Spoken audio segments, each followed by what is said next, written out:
41 minutos sobre las 8 de la mañana, seguimos en el magazine de Onda Fuerteventura, muy de cerca la actualidad. En estos momentos se está llevando a cabo ese desayuno de trabajo, el encuentro entre la Secretaría de Migraciones del Gobierno Central y los representantes institucionales de la primera institución del Cabildo de Fuerteventura. Se trata de una reunión que viene precedida del encuentro en el que ayer el ministro Marlaska pudo conocer de primera mano por parte de Blas Acosta cómo está la situación migratoria en Fuerteventura y cuáles son las medidas que se plantean. Desde el Cabildo de Fuerteventura se ha pedido la reapertura del centro de internamiento del Matorral. Sin embargo, varios colectivos sociales salían ayer a la calle para pedir el cierre definitivo del de Fuerteventura y también del resto de el resto de los centros en Canarias. Vamos a escuchar hoy sus opiniones. Felipe Bermúdez, buenos días. Hola, ¿qué tal? Un saludo. Un saludo, gracias por estar con nosotros, por madrugar para estar con nosotros y por desplazarse. Faisal y Latifi, gracias también por estar con nosotros desde el colectivo Entre Mares. Buenos días. Y tendremos a María Greco también al otro lado de la línea telefónica. Bueno, ustedes ayer lo hicieron bien, lo hicieron coincidiendo con una visita para dar a conocer al menos el pensamiento de una parte de la sociedad de Fuerteventura. Felipe. Sí, no, ayer fuimos convocados por Entre Mares, por la asociación Entre Mares y el colectivo de la red de apoyo comunitario que se ha ido creando, y realmente hubo una respuesta muy grande de la gente, de la población de Fuerteventura. Estuvimos sorprendidos gratamente, y porque indica una inquietud por parte de la población que se expresa en acoger a toda esta gente que está viniendo en pateras desde África, y para reclamar una solución de las instituciones, de las administraciones públicas y de las entidades privadas, así, pero una solución que no sea en lo que se contempla como una especie de encarcelamiento de esta gente que viene, porque no son delincuentes, son personas que están buscando una vida digna, y lo que tiene que hacer la población, y los canarios sabemos mucho de eso, es acogerlos, y por tanto estamos promoviendo espacios, centros, medios, formas de acogida. Esa es lo que nosotros planteamos a la población de Fuerteventura, que se movilice, que nos movilicemos todos en esa línea. Ustedes también decían que el centro de internamiento pues no estaba ni en sus mejores condiciones, ni ahora, ni siquiera cuando lo rehabiliten.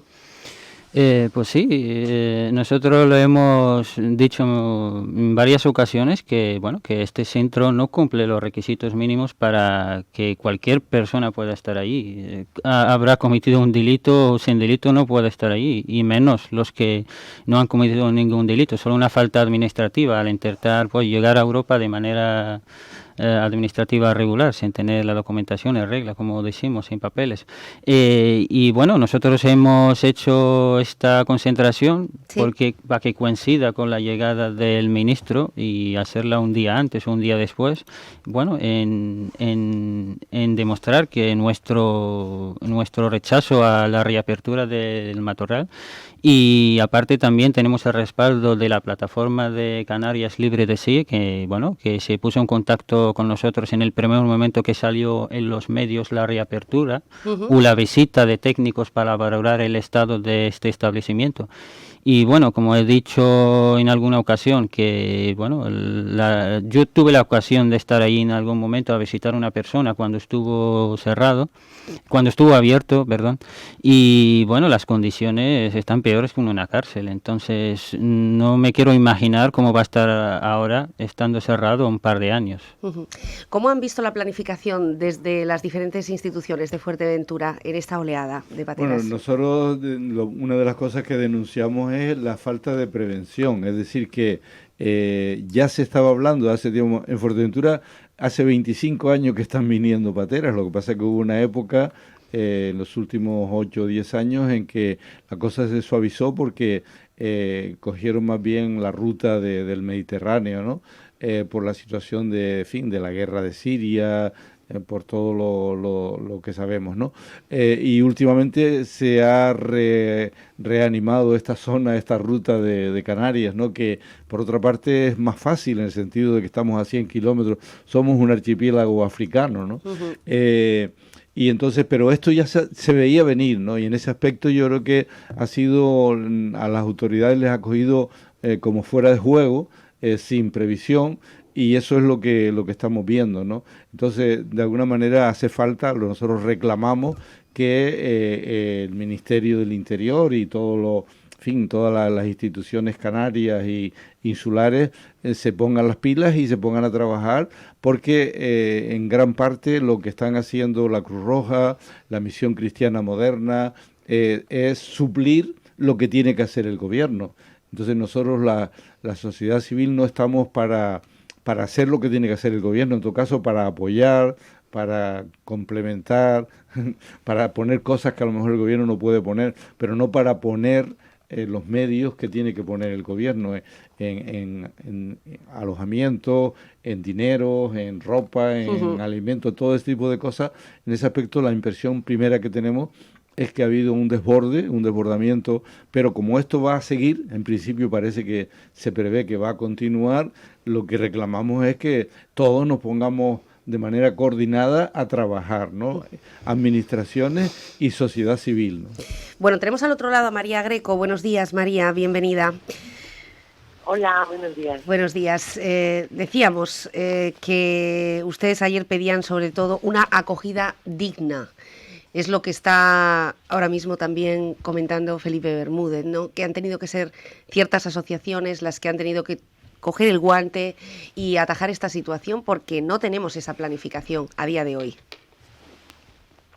Claro, yo creo que también uno de los motivos por los que se crea la red de apoyo comunitario es por un hecho puntual de que 24 personas en un momento dado, a principios de enero, se vieron en la calle. Y se vieron en la calle sin tener un lugar donde ir, ¿no? Entonces, desde la sociedad civil, desde la sociedad, desde la población de Fuerteventura, sí, que tiene inquietud y tiene la predisposición, porque también yo creo que eso también hemos de decirlo, ¿no?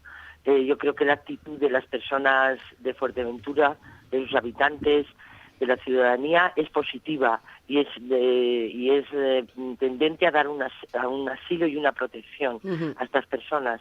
Entonces reacciona, dice, ¿cómo es posible que pueda ocurrir esto, ¿no? Que 20 y tantas personas estén en la calle sin saber dónde pernoctar, ¿no? Entonces yo creo que efectivamente comparto al 100% lo que ha dicho tanto Faisal como Felipe.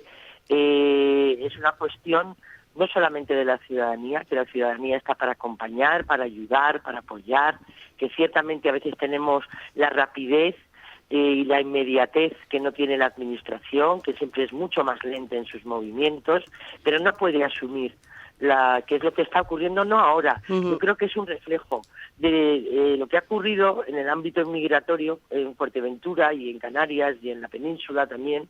Es un reflejo de lo que está ocurriendo, lleva ocurriendo desde hace mucho tiempo, ¿no? Mucho tiempo es muchos años. Sí. Que muchas cuestiones sociales se delegan en las asociaciones, de todo tipo, asociaciones de inmigrantes, asociaciones de personas de ayuda a la dependencia, asociaciones contra el cáncer. Es decir, la administración ha entrado en un mecanismo un poco perverso de decir, bueno, yo te doy ciertos recursos que claramente siempre son insuficientes y tú gestionas. Y tú, como tú te ocupas de esto, hazlo tú.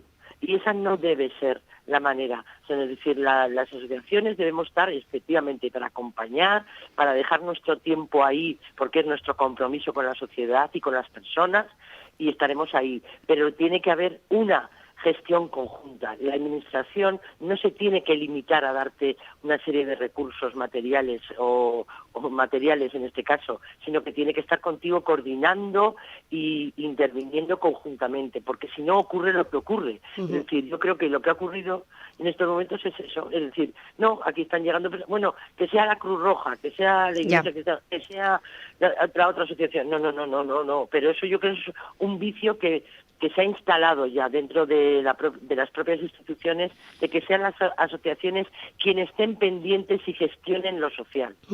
Quería preguntarle también, aprovechando que tenemos aquí a Faisal, sobre un tema que también pusieron ustedes ayer sobre la mesa. Se trata de aprobar, pedían un reglamento de la ley de asilo que garantizase que el procedimiento de asilo fueran los consulados, cosa que hasta ahora, pues estos acuerdos con la externalización de fronteras, con países terceros, con las deportaciones en caliente, como ayer veíamos que desde el propio ministerio se aprobaban, pues no parece que garanticen esos derechos humanos.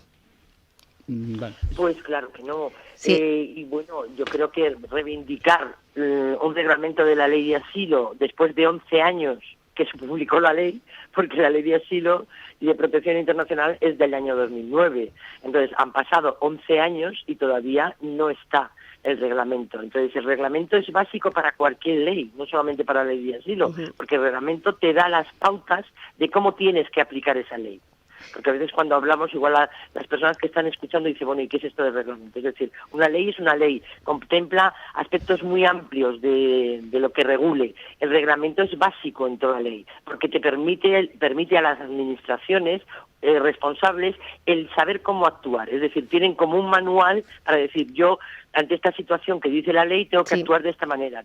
Es mucho más extenso. Entonces yo creo que es vergonzoso para la sociedad española que siga sin un reglamento, es decir, que siga sin un modelo de cómo aplicar la ley de asilo, porque estamos, y eso es una consecuencia directa de lo que está ocurriendo también aquí en Fuerteventura. Es decir, no se sabe cómo, a quién se le tiene que, si se le tiene que pedir información a la persona que llega, oiga, usted quiere solicitar asilo, es decir, no hay una regulación efectiva de la ley de asilo y protección internacional porque no existe un reglamento. María, déjame que también tengan la oportunidad, tanto Faisal como Felipe, en este tema, y también en cuanto a las deportaciones, la noticia que veíamos ayer que se publicaba en la cabecera del periódico El País sobre esas deportaciones aprobadas, en este caso por el Ministerio. Pues la verdad que yo ayer al ver la noticia me quedé, bueno, porque quedaban un par de horas para salirnos a la concentración y bueno, a mí me ha caído como una bofetada, entonces digo, no vaya a sentar esto un precedente en la Unión Europea, al final van a ser los culpables los que huyen de la guerra y bueno, entonces serían culpables y los devolvemos aunque pisen el suelo europeo. Según leí que bueno, varias ONG van a estudiar esto, entonces no estaríamos en Europa reivindicando los derechos humanos, pero estamos allí apoyando a los gobiernos en las infracciones contra los derechos humanos. Entonces, Felipe. Sí, no, yo en ese aspecto, yendo las cosas un poco más al fondo, recuerdo lo que hace muchos años, una batalla que ha iniciado hace tiempo ya el Papa Francisco diciendo que Europa tiene que abrir sus fronteras. Es decir, que la actitud de los gobiernos europeos y eso de la ley, eso último, que más que la ley ha sido un fallo, ¿no? Un fallo del Tribunal de Justicia Europeo que contradice otro fallo anterior que hubo sobre ello, indica una tendencia o una forma de afrontar el problema los gobiernos europeos, incluido el español, que es totalmente insolidario. Y yo lo comentaba antes fuera de micrófono con Faisal, que la contradicción en que está Europa, ¿no? Que por un lado sabemos que Europa necesita la mano de obra emigrante para mantener el sistema, es decir, los que vienen de fuera de Europa tienen que venir, hacen falta en Alemania, en Francia, en Bélgica y en España para que el sistema global de seguridad social y el sistema se mantenga, y sin embargo la contradicción está en que cerramos la frontera. Es decir, por un lado decimos que necesitamos lo que decía también ayer muy bien María en la concentración, la riqueza de la diversidad cultural y de la diversidad de otros países, otras personas y fuerza nueva, sobre todo gente joven que viene con un montón de ilusión a aportar algo a nuestra vieja Europa, sí. ¿No? Pues nos incluimos ahí en Europa nosotros también. Y después la contradicción es que les cerramos la frontera y los consideramos delincuentes cuando entran, ¿no? Entonces en ese aspecto el Papa Francisco lleva muchos años diciendo que esto tiene que cambiar. Incluso él llegó a tener una iniciativa, yo ayer también a la concentración intervine haciendo un llamamiento a la Iglesia Católica, a los miembros de la Iglesia Católica, aquí en Fuerteventura, ¿no? A los curas, a las comunidades cristianas, que pongamos los recursos y las personas al servicio de la acogida, porque el Papa Francisco hace 5 años dijo: si en Europa hay 50.000 parroquias, 50.000 parroquias católicas, si cada parroquia acoge a una familia que huye de la guerra de Siria o emigrantes o refugiados, entonces tendríamos a 50.000 familias acogidas, ¿no? Y él lo proponía. Claro, lo que pasa es que los gobiernos eso no lo permiten, porque eso sería cambiar la imagen de Europa. Pero un poco el camino va por ahí, es decir, que...